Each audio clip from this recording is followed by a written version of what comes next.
नमस्कार, मैं अमृता शर्मा ज्ञान विविध यूट्यूब चैनल पर आपका हार्दिक स्वागत करती हूँ। कल हमने पाठ पढ़ा पाठ 13 अपराजिता। आज हम पाठ पढ़ेंगे पाठ 14 जीप पर सवार इल्लियाँ। इसके लेखक है शरद जोशी। यह पाठ एक शरद जोशी का व्यंग्य निबंध है जिसमें उन्होंने सरकारी अफसरों की मनोवृत्ति पर व्यंग्य किया है कि किस तरह सरकारी अफसर है वह अपना काम ध्यान से नहीं करते हैं और लोगों का खून चूसते हैं, लोगों से पैसे वसूल करते हैं। इस पाठ में बताया गया है जीप पर सवार इल्लियाँ। पहले इस पाठ में जीप पर सवार इल्लियाँ तो कहा गया है सरकारी अफसरों को, लेकिन पाठ में कहा गया है कि किस तरह से चने के पौधे में इल्लियाँ लग जाती है और उनके उन्मूलन के लिए, उन्मूलन होता है आपके जड़ से उखाड़ देना, इल्लियों के उन्मूलन के लिए कार्य किस तरह से किया जाता है या किस तरह से कार्य करना चाहिए उसके बारे में बताया गया है। इसमें लेखक कहते हैं कि लेखक यह नहीं जानता है कि चने के पौधे होते हैं या फिर झाड़ होते हैं, लेकिन लेखक इतना कहता है कि मुझे ऐसे लगता है कि चने के सिर्फ छोटे पौधे ही होते हैं और चने के खेत होते हैं। लेकिन फिर भी लेखक कहता है कि मैं ये विश्वास से नहीं कह सकता हूँ कि चने के पौधे होते हैं या झाड़ होते हैं। मुझे तो इतना ही पता है जैसे कि बेसन का स्वाद कैसा होता है उसी तरह से मुझे पता है कि चने क्या होते हैं, चने सिर्फ खाए जाते हैं। तो अब इसमें लेखक ये कह रहा है कि चने के पौधे होते हैं, पेड़ नहीं होते हैं। चने का जंगल नहीं होता है, खेत होता है। कि चने का जो है वो बहुत बड़ा जंगल नहीं होता है, उसका खेत ही होता है। यह आगे की कपोल कल्पना है। कपोल कल्पना मतलब होता है कि आपके मन की गढ़ी हुई बातें, मन गढ़ंत बातें। तो अब लेखक ये कहता है कि मुझे अगर चने पर भाषण देने के लिए कहा जाए तो मैं सिर्फ इतना कह सकता हूँ कि चने के पौधे होते हैं और उसके खेत होते हैं। चने के बड़े बड़े झाड़ नहीं हो सकते हैं और वह खाने के काम आता है। और इतना कहकर मैं अपना भाषण खत्म कर दूंगा। यानी कि लेखक को चने के बारे में इतनी ही जानकारी है। इधर शहर के अखबारों में, यानी लेखक कह रहा है कि शहर के अखबारों में यह खबर फैल जाती है कि इस बार सर्दी बहुत अधिक पड़ने के कारण और बारिश ज्यादा होने के कारण चने के खेत में इल्लियां लग गई है। इल्ली होती है इल्ली एक प्रकार का ऐसा कीड़ा होता है जो अगर खेत में लग जाता है तो वह सारी फसल को समाप्त कर देता है। पता नहीं है कि पारा ज्यादा बढ़ गया और पानी ज्यादा गिरने से ठंड बढ़ी और ठंड बढ़ने के कारण खेतों में इल्लियां लग गई। अब सारे शहर के अखबारों में शोर होने लग गया कि खेतों में इल्लियां लग गई है और किसानों को बहुत ही नुकसान हो रहा है, सरकार सो रही है वगैरह वगैरह, ऐसा सब अखबारों में छप चुका है। अखबारों में शोर हुआ कि इल्ली लग रही है और सरकार सो रही है। एक अखबार ने तो चने के पौधे पर बैठी हुई इल्ली की तस्वीर ही छाप डाली कि और वह इल्ली इतनी सुंदर लग रही थी उसमें कि जैसे कि इल्ली ने कितना बड़ा कार्य किया है जो इसकी फोटो अखबार में आई है। लेखक कहता है कि मैं इल्ली के विषय में कुछ नहीं जानता, कभी परिचय का सौभाग्य नहीं मिला। यानी लेखक कहता है कि मुझे इल्ली के बारे में कुछ नहीं पता है कि वह क्या है, किस तरह की होती है, और ना मुझे इसके बारे में जानने का कभी सौभाग्य प्राप्त हुआ। इल्ली से बिल्ली और दिल्ली तक तुक मिलाकर बच्चों की कविता लिख देने के सिवाय मुझे कुछ भी नहीं आता है। मेरे एक मित्र है जो बहुत ही ज्ञानी है, जब उनसे पूछा तो उन्होंने मुझे बताया कि इल्ली क्या होती है और वह किस तरह से पौधों पर लगकर पूरी खेत को समाप्त कर देती है, पूरे फसल को नष्ट कर देती है। एक बार ये कह रहे थे कि अन्न की अधिष्ठात्री देवी है वह पृथ्वी है। इल्ला को अन्न की अधिष्ठात्री देवी कहा गया है। अधिष्ठात्री होती है अपने माता, इला यानी पृथ्वी, पृथ्वी पर सारा ही खेत, सारा अन्न जो है वह पृथ्वी पर ही उपजता है और उसी से हम सबका खाना पानी सब कुछ ही चलता है। तो इसीलिए अन्न को, इला को अन्न की अधिष्ठात्री देवी कहा गया है और इल्ली को अन्न की नष्टात्री देवी कहा गया है। क्योंकि इल्ली जब अन्न के लग जाती है, खेतों में लग जाती है, तो वह पूरे के पूरे खेतों को नष्ट कर देती है और इसीलिए इसको, इल्ली को अन्न की नष्टात्री देवी कहा गया है और इल्ली को इला की पुत्री ही बताया गया है। क्योंकि सभी हम जो है वह पृथ्वी की ही संतान है और इस पृथ्वी पर जो भी उत्पन्न होते हैं वह पृथ्वी की ही संतान कहलाते हैं। इसलिए इल्ली को भी पृथ्वी की संतान कहा गया है, इला की ही संतान कहा गया है। जब अखबारों में इल्ली के खेतों में लग जाने की खबर जब अखबारों में छपने लगी, सारी जगह शोर शराबा होने लगा, तब सरकारी अफसरों को जागना पड़ा। यानी सरकारी अफसर जो बिल्कुल भी काम नहीं करते हैं, अपने कर्तव्य का पालन नहीं करते हैं, उन्हें अखबारों में जब यह खबर छपी कि सारे खेतों में इल्ली लग गई है, तो सरकारी अफसरों ने अपने अपने फाइलें उठाई, फाइलें टटोलने लग गए कि भाई क्या है क्या नहीं है। उन्होंने अपना थोड़ा बहुत है कि भाई थोड़ा कुछ काम करना चाहिए, नहीं तो जनता में शोर शराबा हो जाता है। अखबारों के जरिए सबको पता चल जाता है कि शहर में क्या हो रहा है क्या नहीं हो रहा है। इसलिए सब जगह बैठ के होने लग गई कि भाई इल्ली उन्मूलन यानी इल्ली को जड़ से उखाड़ने के लिए क्या किया जा सकता है। सरकारी अफसर जो है वह कुछ भी काम नहीं करना चाहते हैं और कोरा दिखावा, काम करने का कोरा दिखावा करते हैं। इस पाठ में इस शरद जोशी ने इसी अव्यंग्य के साथ इस पाठ में कहा गया है कि सरकारी अफसर है वह सिर्फ लाल फीताशाही करते हैं और अपने स्वार्थ साधते हैं, लोगों को तंग करते हैं और लोगों का खून चूसते हैं, लोगों की कमाई की हुई वह खुद हड़प जाते हैं। एक दिन एक कृषि अधिकारी ने लेखक से कहा कि चलो हम इल्ली उन्मूलन के कार्य को देखने के लिए खेतों में चलते हैं। तो लेखक ने कहा कि चलो ठीक है, मैं भी इस बहाने देख आऊंगा कि किस तरह के चने के खेत होते हैं या जंगल होते हैं, पेड़ होते हैं या पौधे होते हैं। इसी तरह से लेखक उस बड़े अफसर के साथ चला गया। तो जब वो जीप में सवार होकर खेत देखने के लिए चले कि खेत में कितनी इल्लियां लगी हुई है और उनके उन्मूलन के लिए क्या कार्य किया जा रहा है। लेखक और बड़ा अफसर खेत की ओर चल दिए।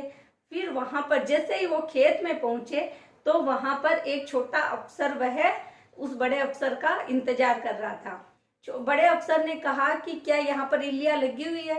तो उसने कहा, छोटे अफसर ने, हाँ यहाँ पर थोड़ी बहुत इल्लियां लगी हुई है। बड़े अफसर ने कहा मुझे तो दिखाई नहीं दे रही है।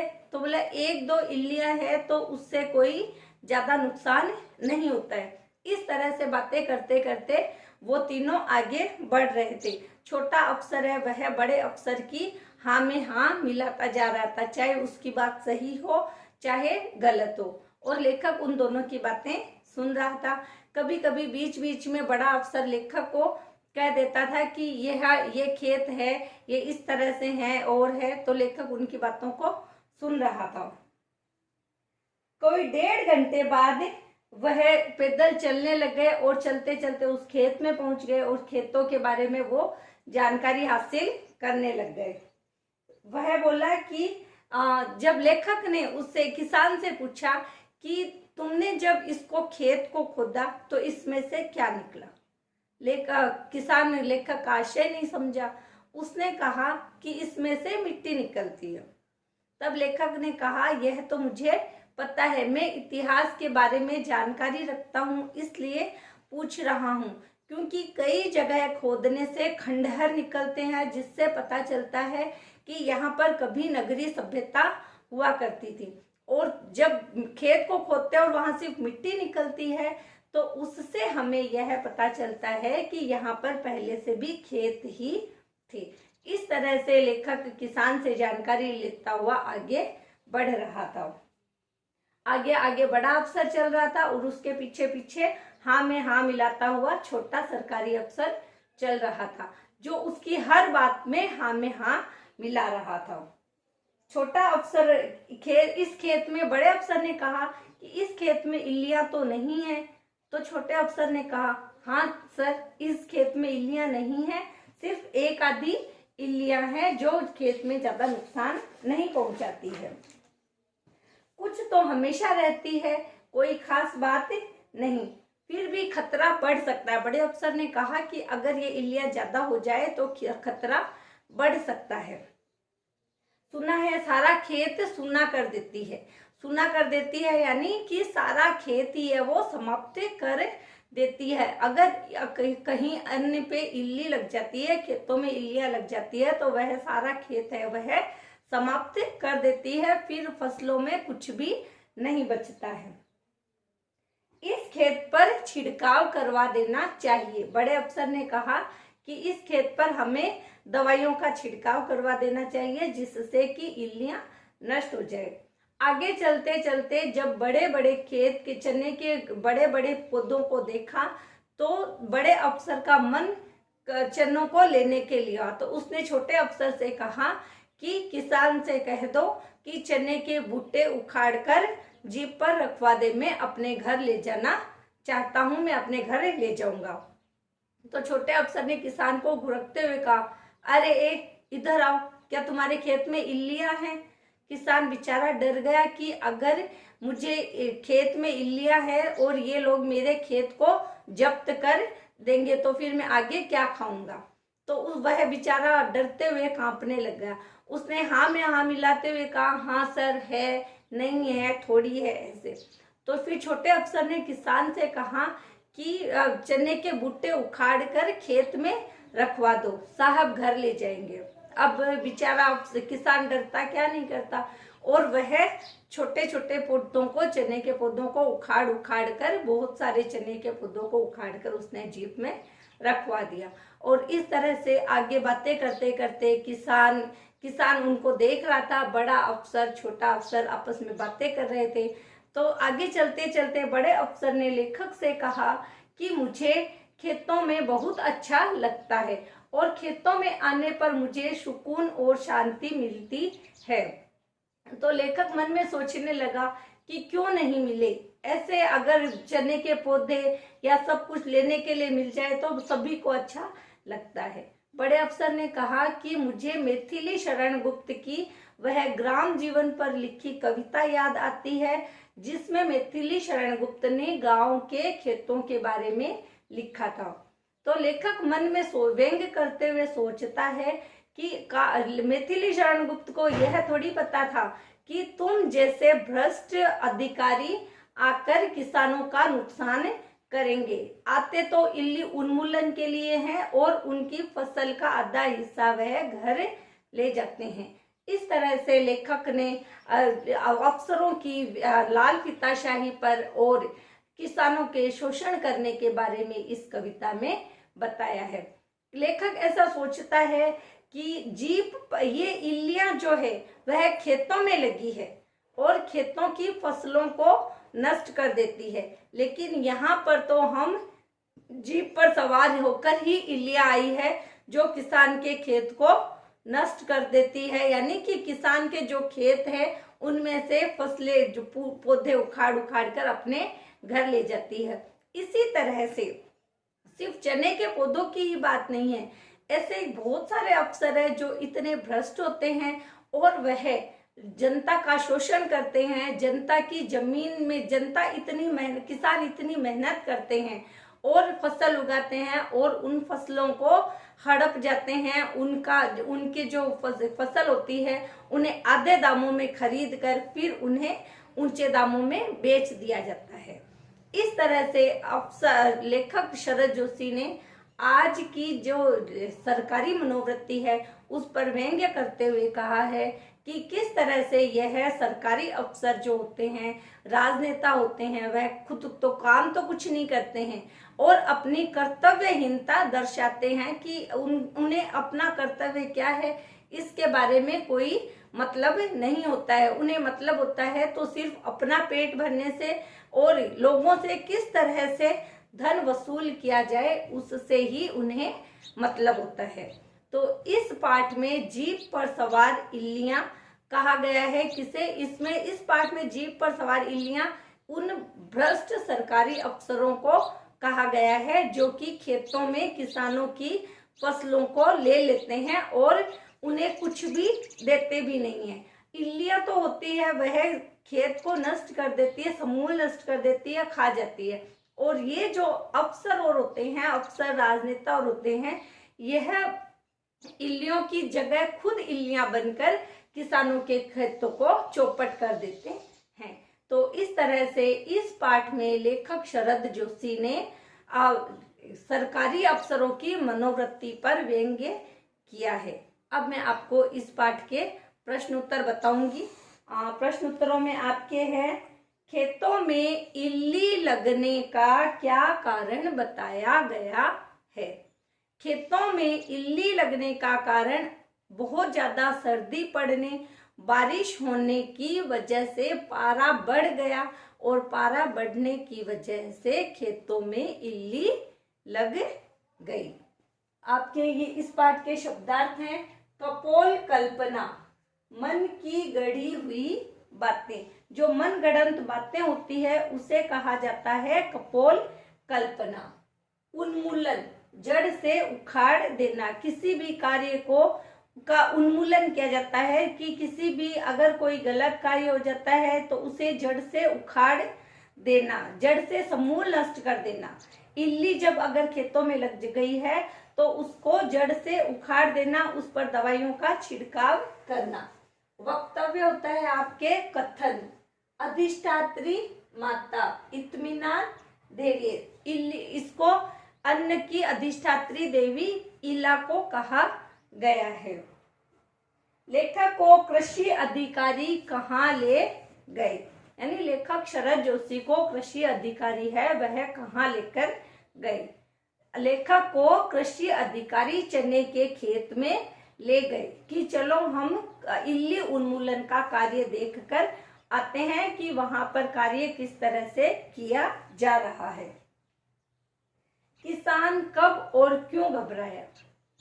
जब बड़ा अफसर छोटे अफसर के साथ किसान के खेत में गया तो छोटे अफसर ने घुड़क कर किसान से कहा कि अरे तेरे खेत में इल्ली लगी हुई है। यह सुनकर किसान घबरा गया क्योंकि किसान को ऐसे लगा कि अगर खेतों में इल्ली लग गई है, यह सूचना इनको मिलेगी तो मेरा खेत जब्त हो जाएगा और फिर मैं अपने परिवार का पालन पोषण कैसे करूंगा।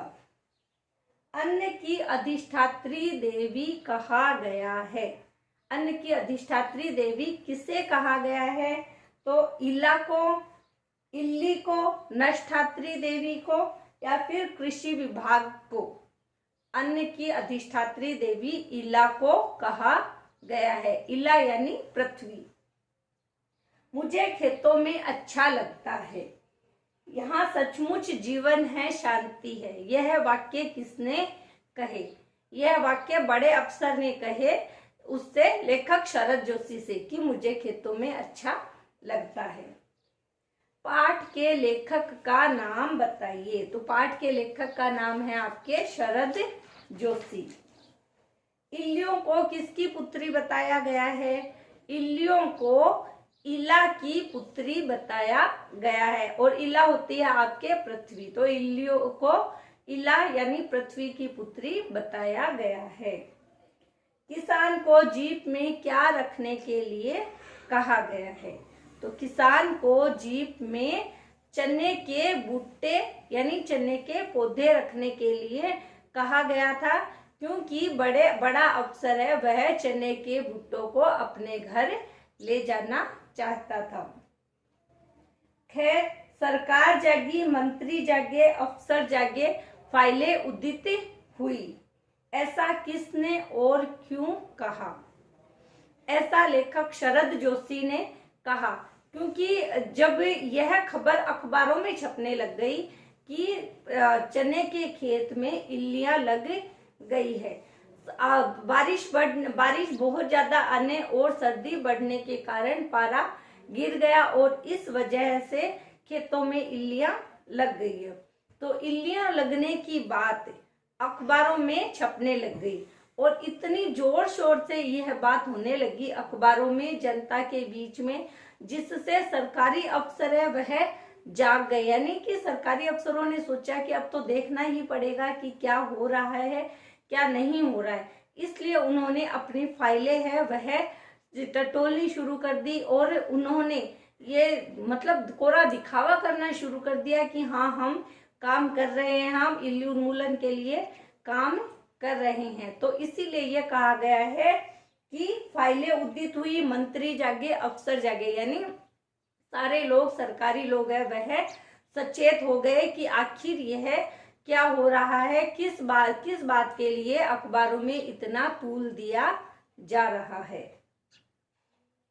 पाठ में अफसरों की किस मनोवृत्ति पर व्यंग्य किया गया है? तो इस पाठ में अफसरों की लाल फीताशाही और शोषण करने की प्रवृत्ति पर बल दिया गया है, शोषण करने की प्रवृत्ति पर व्यंग्य किया गया है। इस पाठ में लेखक शरद जोशी है, उन्होंने यह कहा है कि किस तरह से सरकारी अफसर कोई काम नहीं करते हैं, अपने कर्तव्य का पालन नहीं करते हैं, चाहे फिर वो किसानों का काम हो चाहे किसी दूसरे व्यक्तियों का काम हो।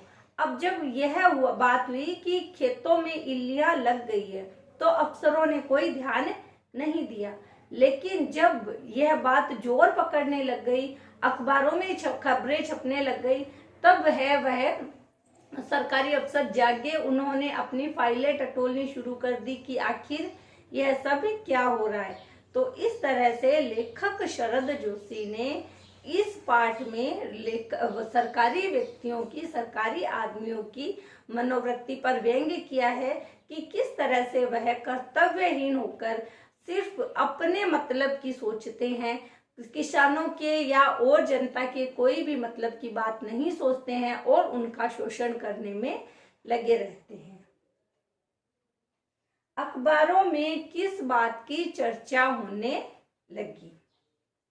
इस पाठ में इल्लियों के बारे में बताया गया है कि इल्लियां किस तरह से फसल में लगकर फसल को नुकसान कर देती है, फसल को समूल नष्ट कर देती है। तो सर्दी बढ़ने और ज्यादा बारिश आने की वजह से पारा बढ़ गया और पारा बढ़ने की वजह से इसमें खेतों में इल्लियां लग गई। तो अखबारों में इस बात की चर्चा होने लग गई कि इल्लियां, खेतों में इल्लियां लग गई है और वह किसानों के सारे खेतों को समूल नष्ट कर रही है। अखबारों में इस बात की चर्चा जोर शोर से होने लग गई।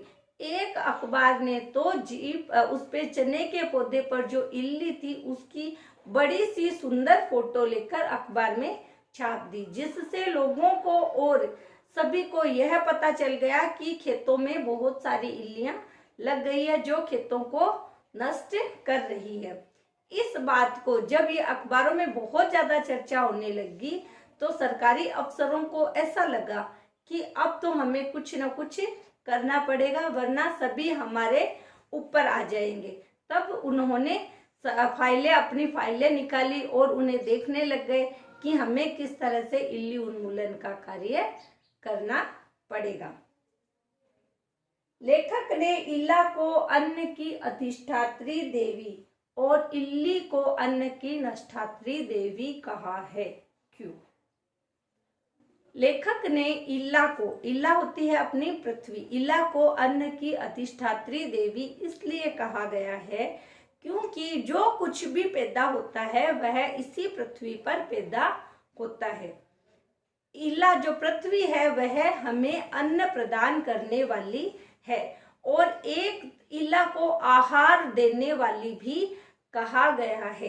पृथ्वी को हम माता कहते हैं क्योंकि पृथ्वी से ही हमें सब कुछ चीजें मिलती है, चाहे वह फिर अन्न हो, खनिज हो या और भी कोई भी चीज हो, वह हमें पृथ्वी से ही मिलती है।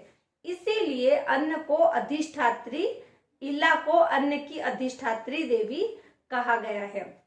पृथ्वी पर किसान खेत में फसल जोतते हैं और वह मेहनत करते हैं, लेकिन पृथ्वी से ही हमें सब कुछ प्राप्त होता है। और इधर इल्ली, इल्ली भी इला की ही पुत्री है, इल्ली को इला की ही संतान कहा जाता है, लेकिन वह अन्न की नष्टात्री देवी है। जब इल्ली किसी खेत में लग जाती है तो वह सारी फसल को नष्ट कर देती है, इसलिए इल्ली को अन्न की नष्टात्री देवी कहा गया है। क्योंकि यह जब अगर एक बार खेतों में लग जाती है तो फिर खेतों में कुछ भी नहीं छोड़ती है, इसलिए लेखक ने अन्न की इला को अन्न की अधिष्ठात्री देवी कहा है और इल्ली को अन्न की नष्टात्री देवी कहा है। तो इस तरह से यह आपके पाठ था जीप पर सवार इल्लियां, जिसमें अफसरों की भ्रष्ट मनोवृत्ति पर व्यंग्य किया गया है। और इस पाठ में जीप पर सवार इल्लियों में यह कहा गया है कि जीप पर सवार इल्लियां जो लेखक और भ्रष्ट जो सरकारी अफसर थे वह किस तरह से जीप पर सवार होकर जाते हैं। तो यह आपके पाठ आज पूरा हुआ। नमस्कार।